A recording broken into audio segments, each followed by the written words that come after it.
แต่3 ล้านกับ200,000ก็ได้อ๋อโดย3 ล้าน 200,000เนาะโดยโดย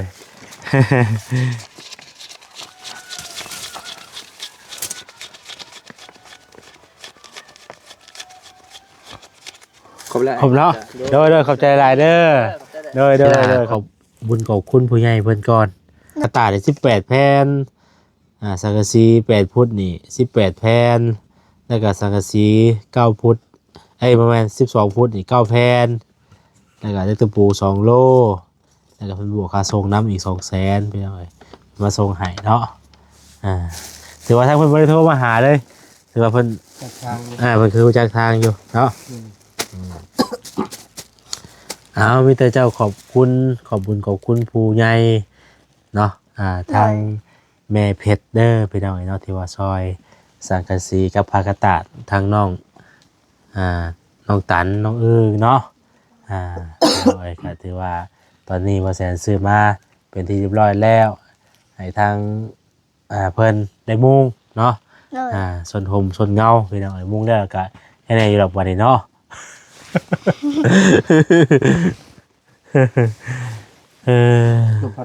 โอ้ว่าลืมซื้อเกิบให้เจ้าอะไรลืมไปดิเกิดบ่เป็นหยังกูเป็นยังโดยขอบบุญขอบคุณเด้อแม่เพชรที่ซอยน้องอึ่งน้องตันให้เจ้าอยู่ดีมีแฮงความเจ็บบ่ให้ได้ความไข้บ่ให้มีปรารถนาทิ้งใดก็ให้ได้สิ่งนั้นให้เป็นชั่วโมงเบิกปรารถนาเด้อแม่เพชรเด้อสาธุโดยเพิ่นอยู่ดีมีแห้งเนาะโดยสุขภาพเข้มแข็งไปหน่อยเนาะอายุมันคนยืนเด้อแม่เด้อ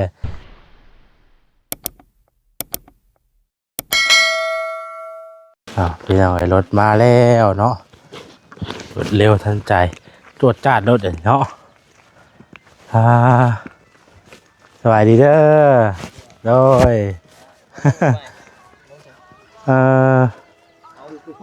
เพิ่งโดยอันน้องเอาไว้ใช่นี่ว่ายังก็ได้มันสิบ่มันบ่ไว้พูดดูจังแต่หม้อเนาะไว้เอาไปเพิ่นเลยบ่เอาไปเพิ่นก็ได้ใช่มั้ยปิดไฟให้หน่อยนะโดย18แผ่นเนาะเอา2 แผ่นก่อนเอา3บ่ปลากระตาดไม่ไหม้ไปหน่อยเนาะเขียวๆอยู่ยังเขียวๆเลยตัวเคยขับมาส่งเครื่องอยู่นี่จุบ่เขาเคยขับไปบ้านในไว้บ้านในพูดเป็นบ่แม่นแต่ก็เขาหลัดหวยได้ที่เขาขึ้นลงเสบนน้าแผกบนเขาคล้ายของกินแล้วมันมีทางลงแล้วเขาลงเสหวยข้ามหวยขึ้นมาหน้าเอื้องเลยวันแรกก็ขับไปได้พูดน่ะมีเงินหมู่บ้านอีกเนาะมีบ้านอีกเนาะบ้านกับบริญญาเนาะบ้านชั่วโมงขี่ไปฮอดไอ้จะฮอดวัดก่อนเลยวัดก็คือบริมียาคูนะโดยไปวัดอยู่ในบ้านในลึกๆแล้วบ่ได้กันเนาะแม่นตะกี้ฮอดหลัดหวยขึ้นนึ่งหอมวัดแล้วขึ้นมา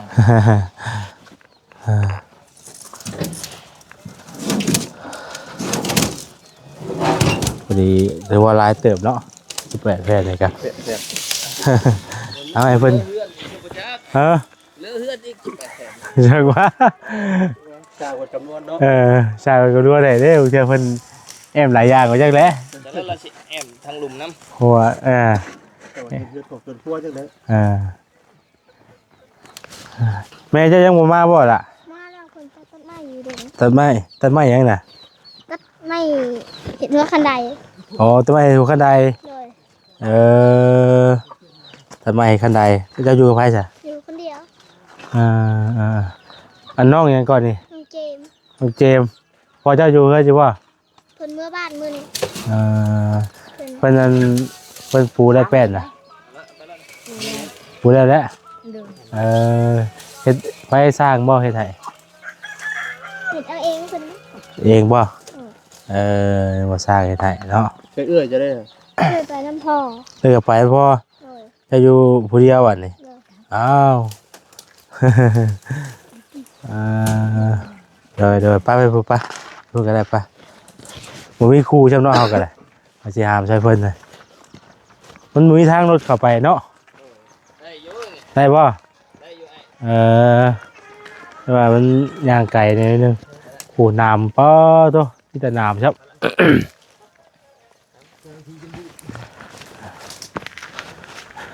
บริโภมไปหน่อย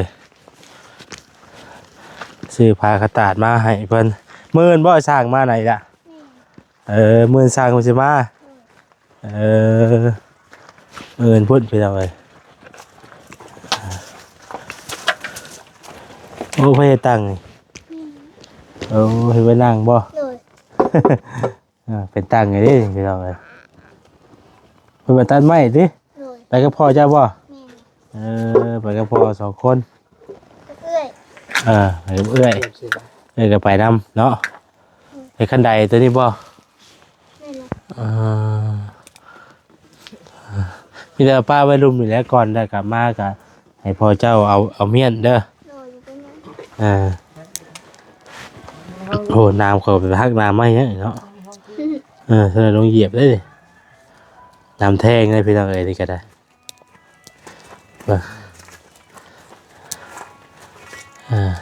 ก็ได้เดี๋ยวโอ้ยระวังเด้อบาดมือได้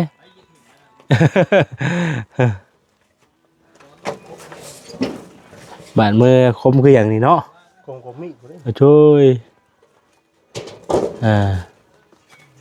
เดี๋ยวเพิ่นมาอะไรเพิ่นเอาเมียนอีกเนาะ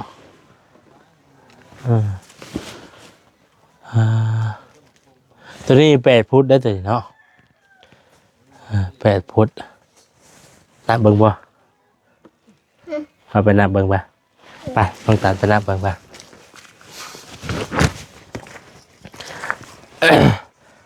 8 ฟุตพี่น้องเอ้ยตัวนี้12บ่ตัวนี้8คือกัน8 ฟุตคือกันตับตัวไปล่าที่ตัวน่าจะ10 ตัวที่2เป็น8เนาะ ตัวบินเป็น8 โอ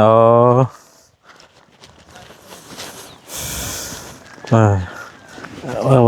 อย่างเดียวได้นับเบิ่งก็ได้ปลาตัวยังสิบ่นั่นบ่2 3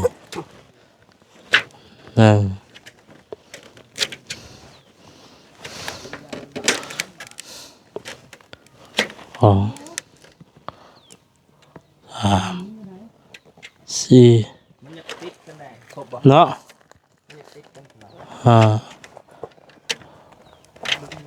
6 7 8 เอามาพี่ครับไว้กันบ่ไว้ตัวหลังนี่เพิ่นเห็นได้ที่นี่มันไม่ตกลงใส่ อะไรก็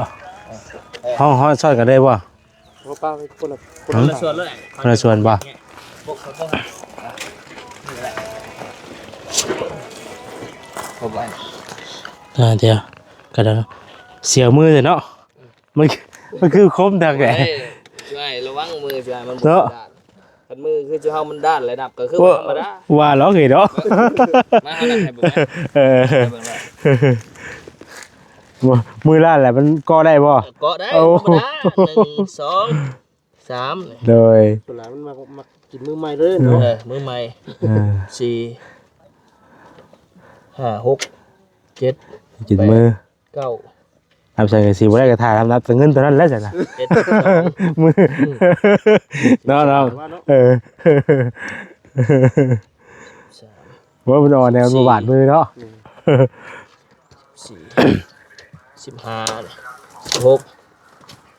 17 18 โอเคครบ เอาผัดได้นับน้ำพอแต่น้อยจนใหญ่เลย น้ำเบิ่งน้ำบางเทื่อ แม่นไหน มันบางเทื่อมันคำว่ามันพ่อก็โอเค ปล่อยมันสบาย 1 2และญาติแบบว่ามันเดือมาสินะมันเดือกับเขากะเอาคืนไปใช่มันเดือดิมีอะไรใช่ป่ะบางเทื่อก็เดือเขานับมาแต่หันว่าบางเทื่อว่าเขานับพอดีอยู่ได้แบบมันเดือว่าอีกแผ่นหนึ่ง2 แผ่นสินะ เดี๋ยวครบแล้ว โอเคไปหน่อยทอดกันได้บ่บัดนี่แหละ ช้อนแล้วตัวน้อยช้อนตัวใหญ่ อ๋อให้เป็นนี้ จับให้ไหน โอเคมันเอาจะง่ายเนาะ เอาจะเอาเห็ดตัวนี้แล้วจับมันแยกเด้อ คักไปหน่อยสังกะสีอันเรื่องตะปูกะ ปูเข้ามาเลย ตะปูเนาะ ปู2 โลพี่น้องเอ้ยมีแต่พูดแล้วสร้างมาก็สิมาอยู่ว่ามื้อนี่เนาะ มาอยู่ โดย เอเดี๋ยวสิแจ้งบอกทางบ่ไล่เพิ่นนำพี่น้องเอ้ยเนาะว่าสังกะสีกับผ้ากระตาดมาแล้ว ผ้ากระตาดช่วงนี้ก็ถือว่าเพิ่นเป็นล็อตใหม่นะว่าอะไรกันเนาะมันก็เขียวงามโอ้แอมขึ้นไปนี่ยังเขียวอยู่เด้นี่ ไม่ได้ เออ ไม่เกี่ยวปึ๊ดเลย เอาเว้ย ตะกี้มิพี่ก้ายนี่มิแต่ไอ้เตี้ยงเราไปซื้อนั่นนะ บ่ เราไปซื้อในห้างคอเฮา อยู่ในบ่ เฮากระตั้งแม่นอยู่ อยู่ ใน ในเอ ใน อ พอห้างนี่เฮาากระตั้งฮักอันน่ะ บินข่อยอยู่ใส่วะ เอาบินเข้ามา นี่รถเดี๋ยวนับเซฟเงินก่อนไปทางไหนเนาะแต่ก็นับแน่ไว้เลยแหละ1 2 3 4 5 6 7 8 9 10นี่นับเงินง่ายๆอยู่เนาะหลังจากก็สิยานบาทมือเนาะ เลยน้องเลยแม่ติดจ้องแล้วเนาะน้อง ต้องให้นับปั๊บปักชีพรถได้ดิ1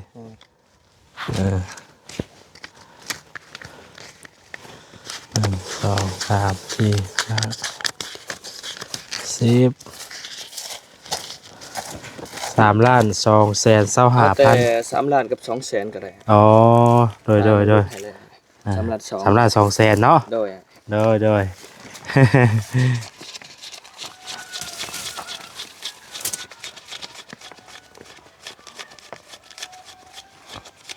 ครบแล้ว ผมเนาะโดยขอบใจหลายเด้อโดยขอบใจหลายโชคดีเดินทางปลอดภัย โดยขาโฮมน้องวันนี้มา2 โล ตะปูตอกมุ้งฮะตะปูแบ่บ้านเฮาตะปูแบ่ ผูกปุ๊บเนาะ ฮะปูคุบตัวอึ๊บพี่น้องเลยถือว่าจ่ายเงินเป็นที่เรียบร้อยเนาะทั้งหมดกับพอดี3,225,000 กีบแต่เป็นรถไห้เอาแต่3,200,000ไปได้เลยเนาะถือว่าจ่ายเป็นที่เรียบร้อยแล้วก็เลขตะปูน้ำมีแต่เดียวแซนสิโทรบอกสร้างเนาะบ่แม่น บอกไรนะ โทรบอกว่าไรเนาะโอ้ยว่าผิดระบาดนี่ประมาณนี้พี่น้องเอ้ยอันนี้บินแล้วน้องเด้อ โดย น้องตันเจ้าน้องตัน แม่นะ อันน้องอึ้งบ่มีไผได้เข้ามาบ่นี่ ยังบ่มี บ่มี โดย พิจม้อยเลยเพิ่นก็คาเวียบเพิ่นเนาะแต่ละคนก็ได้ชื่อในวันตอนมันอยู่ในรถผู้ไปหน่อยเนาะมาเกี่ยงกับแต่ได้ยังเอาเนาะมีแต่ให้ล่ะขอบบุญขอบคุณผู้ใหญ่เพิ่นก่อน โดย เป็นสังกะสีนี่เนาะสังกะสีนี่มีอยู่พอได้ๆได้บาทไปทางไหนเนาะพอรวมแล้วแหละเนาะสังกะสี ผ้ากระต่ายได้18 แผ่นสังกะสี8 ฟุตนี่18 แผ่นแล้วก็สังกะสี9 ฟุตประมาณ12 ฟุตนี่9 แผ่นแล้วก็ได้ตะปู2 โลแล้วก็เพิ่นบวกค่าส่งน้ำอีก200,000ไปหน่อยมาส่งให้เนาะถือว่าทางเพิ่นบ่ได้โทรมาหาเลยถือว่าเพิ่น จากทาง เพิ่นคือรู้จักทางอยู่เนาะมีแต่เจ้าขอบคุณขอบบุญขอบคุณผู้ใหญ่เนาะทางแม่เพชรเด้อไปหน่อยเนาะที่ว่าซอยสังกะสีกับผ้ากระตาดทางน้องตันน้องอึ้งเนาะก็ถือว่าตอนนี้บ่แสนซื้อมาเป็นที่เรียบร้อยแล้วให้ทางเพิ่นได้มุงเนาะ โดย ส่วนห่มส่วนเงาพี่น้องมุงได้แล้วก็ให้ในอยู่ดอกบัดนี้เนาะ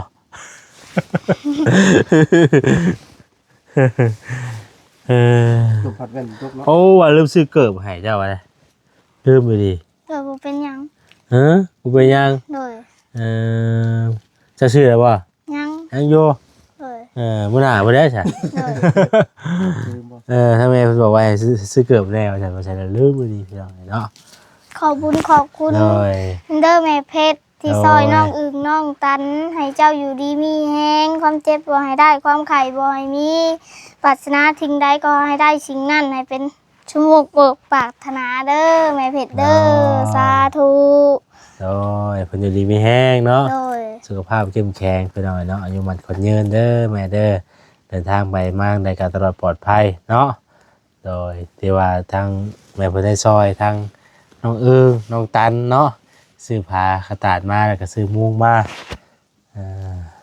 ประมาณนั้นพี่น้องเอ้ยก็ติดตามเบิ่งบัดนี้เพิ่นมุงลองเบิ่งว่าจะพอหรือบ่พอก็จังติดตามเบิ่งเนาะเพราะว่าสังกะสีนี่ซุมื้อนี้น่ะมันเจาะมันเจาะพี่น้องเอ้ย มันเจาะแหละบ่ฮู้ว่ามันสินั่นบ่หน้ามันน่ะนะมันบ่คือสังกะสีโรซิ่งสังกะสีโรซิ่งนี่ก็มันตัวแพงเนาะสังกะสีตัวนี้มันคนละราคาพี่น้องเอ้ยเอาก็ต้องไปวัดความยาวมันไปตัดไม้เลยสินะอันนี้สังกะสีนี่เฮามาสร้างมาแบบใช้จำนวนหลายต่อกันเอาได้อยู่เนาะคือทนที่กันสังกะสีนี่ก็ส่วนหลายก็แต่เขาโอ้ยรุ่นตะกี้ก็เพิ่นก็ใช้สังกะสีนี่แหละพี่น้องแต่ว่ารุ่นจะหนารุ่นก่อนน่ะมันจะบ่คือรุ่นปัจจุบันนี้เนาะเอาดีใจบ่ ดีใจ แต่แล้วมุงแล้วก็ใส่พงใส่ผ้าแล้วก็ที่ประตูแล้วก็แล้วก็นอนแล้วบัดนี้เนาะ โดย สร้างมันก็บ่มาซะมื้อนี้พี่น้องเอ้ยเพิ่นไปอันว่าย่อคือน้องอึ่งเนาะเอ้ยบ่แม่นเอาพี่ น้องอี น้องอีป้าแววของต้อนป้าเอาซื้อเนี่ยมาต้อนป้าไปอันนี้ไว้นี่เนาะเดี๋ยวบินได้น้องเด้อ โดย ไปเอาเนี่ยต้อนมันก่อน ฮะ ผูกมันด้วย ผูบ่เขียวงามไปดีพี่น้องเอ้ยเนาะผักกาดยังไม่ไหม้คันพอได้เฮ็ดเทือนช่วงนี้น่ะก็สิได้ผักกาดใหม่ จะรถเนาะ มันเป็นช่วงคันคือช่วงนั้นมันตากแดดร้อนแล้วก็มันก็บ่นั่นปานใดเด้อเมื่อได้บ่น้องอันนั้นน่ะ เมื่อแล้ว อยู่คนเดียวที่เนาะ โดย ตัวบ่ย่านบ่อยู่คนเดียว ย่านครับ ย่านจังดีมีเนี่ยให้ย่านน่ะน้องเนาะ โดย คนกับผีย่านอะไรกว่ากัน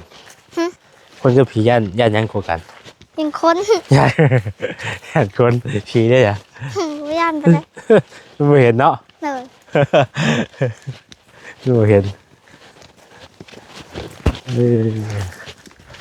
แกล้ขักแล้พี่น้องอึ๊บ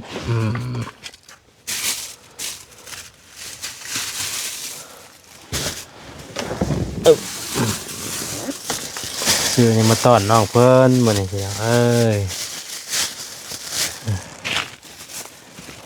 มีบ่บอกแต่ง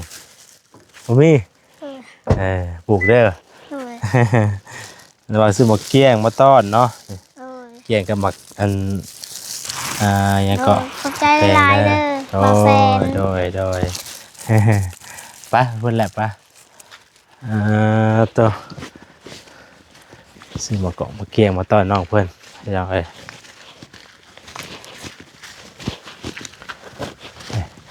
ผู้ใดมีแต่รอท่าสร้างมาเมายาเนี่ยว่าใส่อะไรกินยาเข้าไปก็เป็นซึมๆสลงเสียงเล่งโซ่เพื่อบ่เข่งมาเลยเนาะโซ่ก็บ่อยากเก่งปานได้พี่น้องเอ้ยไว้ขนาดเนาะผลลงกระตานี่เนาะเรียนแล้วแหละถือว่างามพี่น้องเฮือนกระตาดมาเรียบร้อยแล้วเด้อพี่น้องเด้อเฮือนน้องเอิงน้องตันเนาะประเด็นหัวกันไหลอยู่ทั้งนี้เนาะล่ะเนาะ โดยแม่เลย เฮ็ดยาวออกมาพี่เลยเนาะ แม่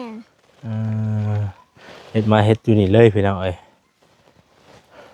แต่ว่าเฮ็ดออกข้างก็อีกตามผู้มักเนาะ นอนแต่เสาเล่าหั่นแหละถือว่าเสาร้อยเลยเสาร้อยนี่สังกะสีอันนี้แต่ว่าแกมาเองก็บ่ได้ดอกพี่น้องมันยาวเนาะ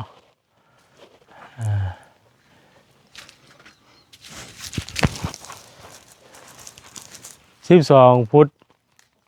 บ่สิใช้ทางไหนเด้นี่เนาะหรือว่าเก้าแพทย์หรือว่าทางหน้าบ่ ทั้งหน้า โอ้ทางหน้าบ่ล่ะ โดย เออ เพราะว่าสิมุ่งหัวคันใดเลย บ่แล้วก็ทางหน้านี่คือจักรสีชั่วเดียวเนาะ โดย ตัวนี้2แผ่น2ชั่วรวมกัน โดย เออมันจักแม่ตัวกว้างๆมันน่ะ บ่จัก เออเห็นว่าอย่าวันเก้าแผ่นกันมาแล้วเบิ่งมุ่งไปเบิ่งก่อนเนาะล่ะเนาะ โดย มุ่งเบิ่งก่อนว่าสิแนวใดพี่น้องเอ้ย เอาก็ดีใจน้ำน้องเพิ่นแล้วบัดนี้พี่น้องเอ้ยมีแต่รอแต่สร้างเท่านั้นบัดนี้เนาะรอแต่สร้างมาเฮ็ดแล้วก็ถือว่าแล้วแล้วบัดนี้ได้อยู่ได้นอนแล้วยังมือไผขับมามื้อนี้เนาะ โดย เออเป็นยังบ่เป็นยังพี่น้องเอ้ยเพิ่นแหละจักมื้อเพิ่นก็สิกลับมาอย่ามาเล่นมาถามน้ำเนาะแต่ละคนเพิ่นบ่ได้แจ้งหยังเพิ่มเติมอีกบ่อยล่ะ บ่ ว่าจะมีงบเพิ่มเติมต่อไปอีกเนาะบ่มีเนาะ โดยบ่มี โดยเอาซั่นละจ้ะมีแต่ว่าสิจบคลิปก่อนเด้อ โดย ครับมีแต่ว่าถ้าทางสร้างเพิ่นมาบัดนี้เนาะ โดยแม่นแหละ มีไงกับข้าวมื้อนี้ บ่มี บ่มี โดย ไม่ได้ต้มไก่อีกบ่มื้อนี้ บ่ได้ ต้มไก่อีกเนาะ มาแซนได้กินข้าวแล้วบ่ แม่มากินแล้วว่าไว้กินอยู่หั่นได้กินนี่อยู่ผมบุกใหม่น่ะลูกซีด เอาเงินซ่าแล้วแล้วก็เบิ่งแย่งเอารักษาเอาบัดนี้เด้อ โดย แล้วมันสิจบสวยงามก็เฮ็ดเอาพี่น้องเอ้ยเฮาอยากต่อเติมออกหม่องใดก็ออกบัดนี้มันสูงเงินซ่านบ่ได้ให้มันกว้างๆบ่ได้นั่งชนโฮมชนเงาเนาะ โดย เอาเด้อล่ะเด้อสำนั้นน่ะเด้อ โดย ดีใจน้ำน้องน้องตันพี่น้องเอ้ย แต่เพิ่นก็เป็นเด็กน้อยที่คนฮู้ผู้ดีพี่น้องเอ้ยเนาะแบบว่าบ่ดื้อพอได้ผู้รักผู้ใหญ่มาเพิ่นก็เฮาก็เห็นแล้วก็ดีใจน้ำน้องๆเพิ่นดีใจน้ำแม่เพิ่นเนาะที่ว่าได้ลูกได้เต้ามาผู้แบบผู้จักเฮ็ดซอยเวียกซอยงาน ตัดไม้ที่แม่เจ้าก็ติ โดย ไปเช้าพุ่นบ่ ฮักกะไปวางเพนนี่ จะมาจากมุ่งมันมา จังหน่อยเพิ่นก็มาเพิ่นว่า ถึงหน่อยเนาะ โดย โดย สำหรับไหนเลิกว่ากลับป้าคนได้หลายเลิ โด ก ย เอาให้เรียกไว้กันเจ้าก็ได้ โดย เอาสบายดี สบายดี โอ้ยมาไม่บ่ามาจะไปเริ่มบินหน่อยเด้อเดี๋ยวผมปูกระจุหันแล้ว เอาพี่น้องจังใดก็ขอบคุณทางแม่เพชรหลายเด้อแม่เด้อเนาะที่ว่าซอยทางน้องน้องตันเนาะซื้อสังกะสีมาให้กับผ้ากระดาษ18แผ่นพี่น้องมาครบแล้ววันนี้เพิ่นมาส่งให้แต่ว่าสิใช้รถบ่แซนมาก็ยันมันบ่วิดบางเทื่อก็มันหลายแผ่นว่าซั่นๆเนาะมันหลายแผ่นพี่น้อง เพิ่นก็มาส่งอยู่เนาะก็ถือว่าโอเคอยู่เพิ่นก็มาส่งพี่น้องเอาสำหรับคลิปนี้ลาไปก่อนเด้อพี่น้องเด้ออยู่ดีมีแฮงเบิดสุขุสุคนเนาะผิดพลาดประการใดก็ขอโทษขออภัยหลายๆก่อนอื่นก็ขอให้ทั้งแม่เพชรอยู่ดีมีแฮงสุขภาพแข็งแรงปราศจากโรคภัยไข้เจ็บทั้งปวงเด้อแม่เด้อเนาะมีแต่อายุมันก่อนยืนเนาะอยู่ดีมีแฮงสุขภาพร่างกายแข็งแรงเอาสำหรับคลิปนี้ลาไปก่อนแล้วอยู่ดีมีแฮงเบิดสุขุสุคนเด้อพี่น้องเด้อสบายดี